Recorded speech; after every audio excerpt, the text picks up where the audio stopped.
तो चलिए आज एक और नई कहानी सुनाते हैं और कहानी है एक खजाने की। ठीक है, तो चलिए सुनिए। एक बूढ़ा किसान था, उसके 3 बेटे थे।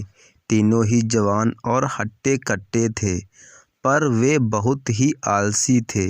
पिता की कमाई उड़ाने में उन्हें बड़ा मज़ा आता था। मेहनत करके पैसे कमाना उन्हें अच्छा नहीं लगता था। एक दिन किसान ने अपने बेटों को बुलाकर कहा, देखो, तुम लोगों के लिए मैंने अपने खेत में एक छोटा मोटा खजाना गाड़ रखा है।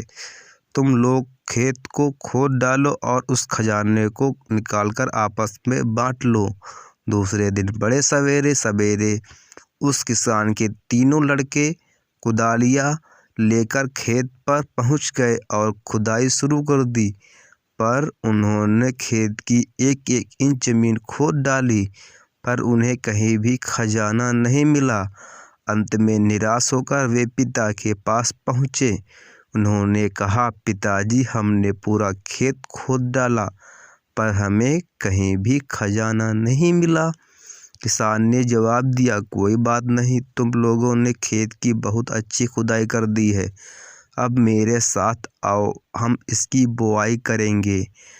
बाप बेटों ने मिलकर खूब लगन से खेत की बुआई की। संयोग से उस वर्ष बरसात भी समय पर और बहुत अच्छी हुई। खेत में खूब पैदावार हुई।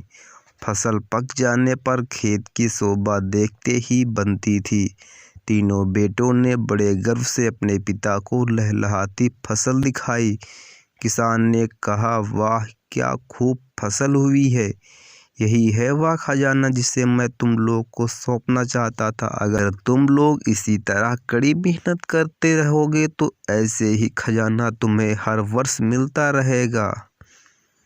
तो इसीलिए कहते हैं कि मेहनत का फल हमेशा मीठा होता है।